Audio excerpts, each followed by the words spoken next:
Bien bonjour à tous, on va parler dans une série de vidéos du jeu Level 7 Omega Protocol, un jeu que j'ai depuis un certain temps maintenant.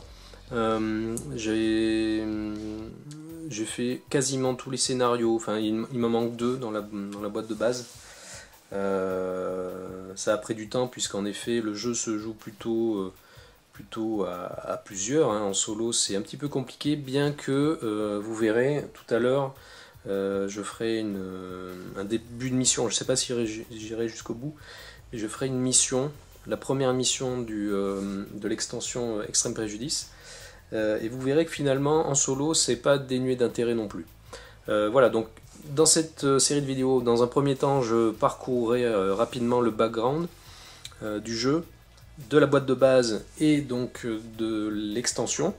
On reviendra ensuite sur le livret de règles de l'extension Extrême Préjudice et des quelques points de règles qui sont pas vraiment ajoutés, mais qui c'est plutôt du réglage, je dirais, dans la jouabilité. Et on reviendra sur les figurines aussi de cette extension. Donc je fais cette série de vidéos d'une part parce que c'est vraiment un jeu qui est excellent, vraiment je trouve. Mon point de vue, dans la série des Level 7 Omega Protocol, donc il y avait Level 7 Escape, qui est un jeu coopératif, qui a une très bonne ambiance, mais qui avait été un petit peu critiqué, surtout du fait de ses règles.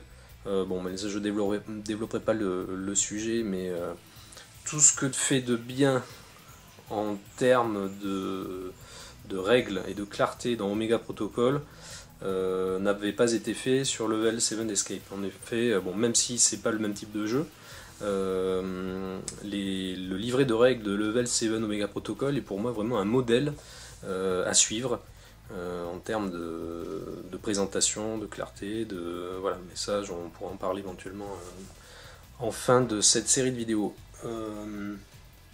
Donc on avait Level 7 Escape, Level 7 Omega Protocol, et il y a également un jeu qui s'appelle Level 7 Invasion. J'ai pas encore craqué, mais il est possible que j'y vienne.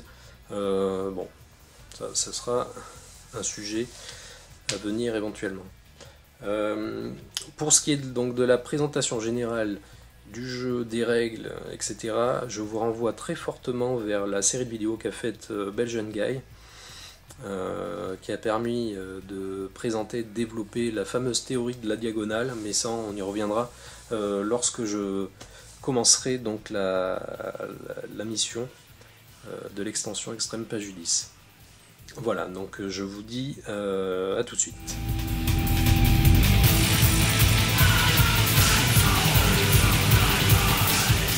Alors pour présenter rapidement le background du jeu. Eh bien, alors on est dans la science-fiction, série B, bien cinématographique, hein, on va dire. On va retrouver quelques références. Donc, le background, donc, dans les années 50, en fait, les États-Unis, le gouvernement américain a établi un contact avec une race alien qui détient une technologie très avancée, et qui sont connus sous le nom de Gin. Donc le leader de cette race, un brillant scientifique nommé Chronos, est venu donc sur Terre pour essayer de trouver un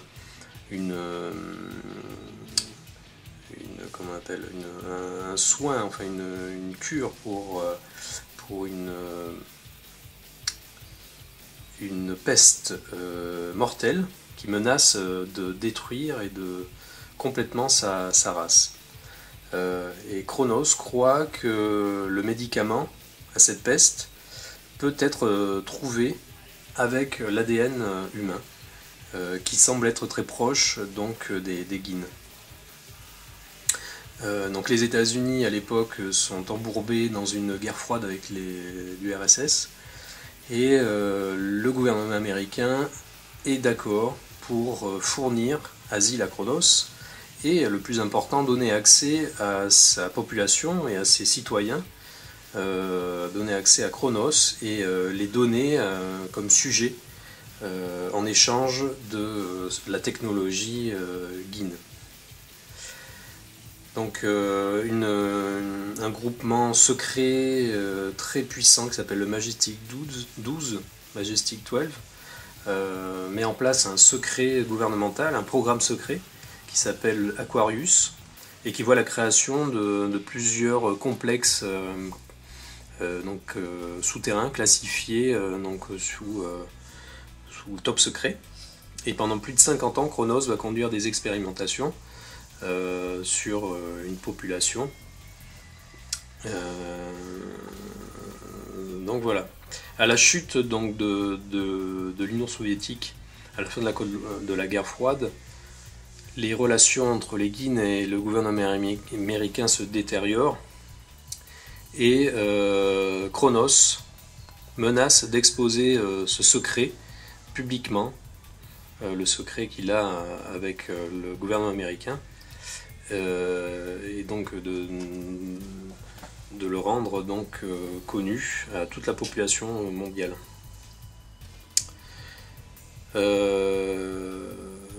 Donc 24 heures avant l'arrivée de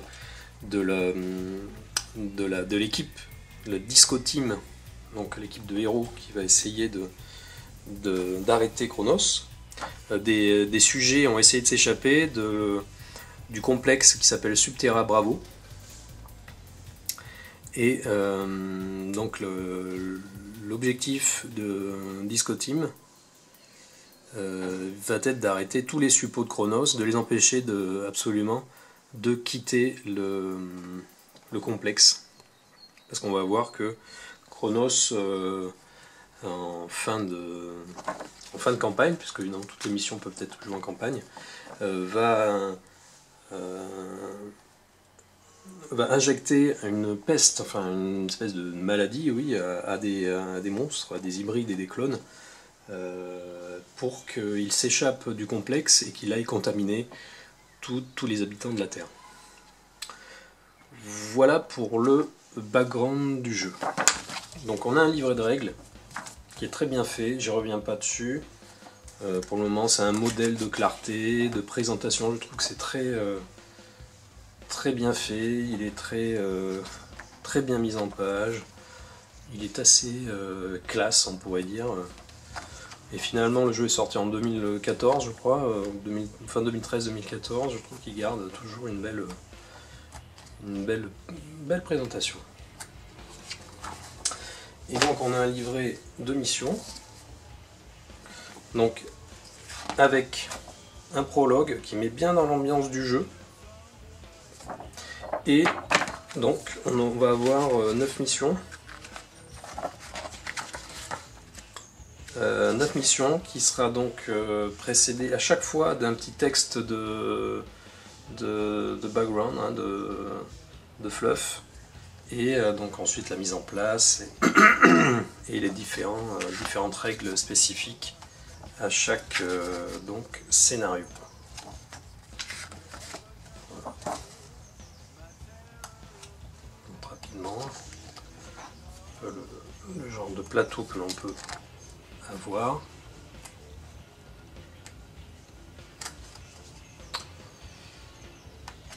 Voilà. Hop.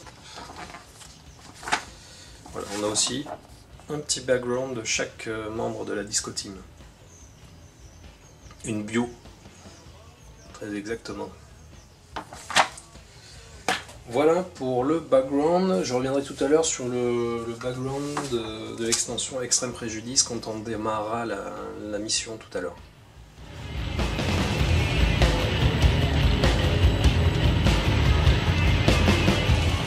Alors pour présenter très rapidement le mécanisme du jeu, donc je ne vais pas faire doublon avec les vues de Belgian Gage, je vous renvoie d'ailleurs vers ces vidéos. Je mettrai aussi les liens du livret de règles, si ça vous intéresse de regarder plus en détail. Donc on va alterner donc, des tours héros, des tours commando et des tours overseer. Donc au tour commando, le héros, le commando qui aura le niveau de commandement le plus élevé attribuera l'ordre d'activation avec ses cartes à chaque commando. Donc moi je ferai une mission tout à l'heure avec 4 commandos. On peut aller ça se joue de 3 à 5. Ensuite, une fois que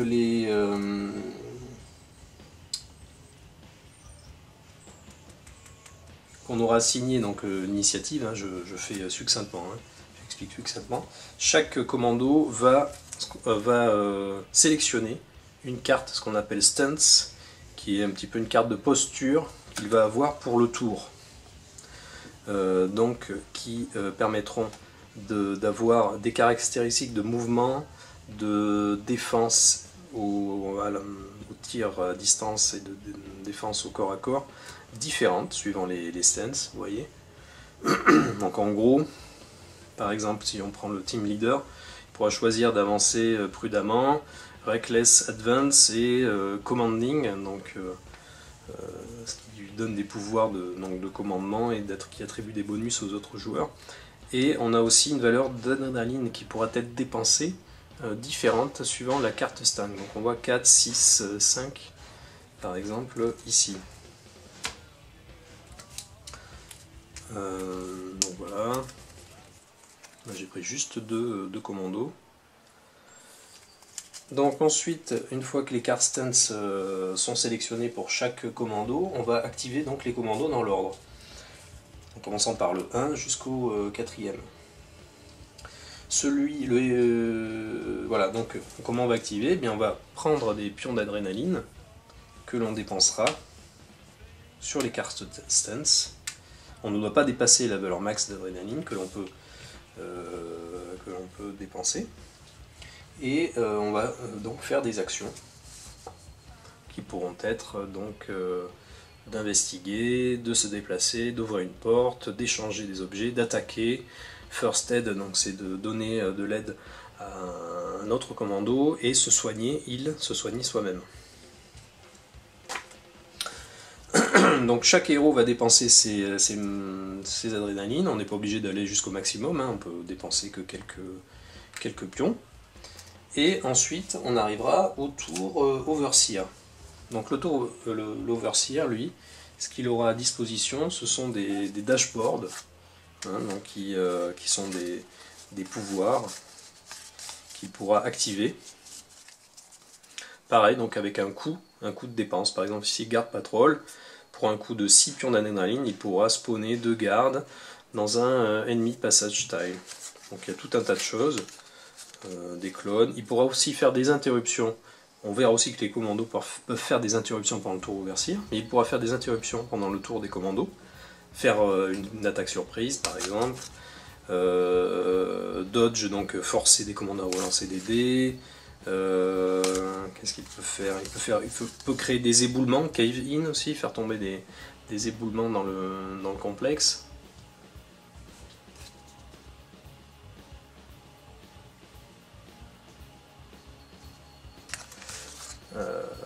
Voilà, tout un tas de choses.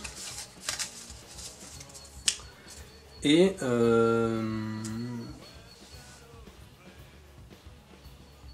donc ensuite il pourra activer les ennemis, c'est-à-dire qu'il pourra d'abord il déclenchera ce qu'on appelle les dashboard abilities, donc il fera d'abord ici, et ensuite il pourra activer les ennemis.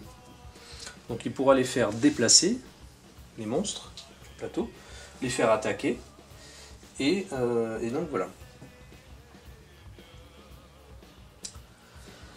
Lors de la mise en place, l'Overseer aura, alors ce qui va permettre d'avoir une rejouabilité assez importante dans ce jeu, c'est que évidemment bon, les commandos ont une série de différents commandos à utiliser qu'ils peuvent choisir avec des caractéristiques différentes. Vraiment chaque commando a vraiment des caractéristiques assez marquées et sont très complémentaires.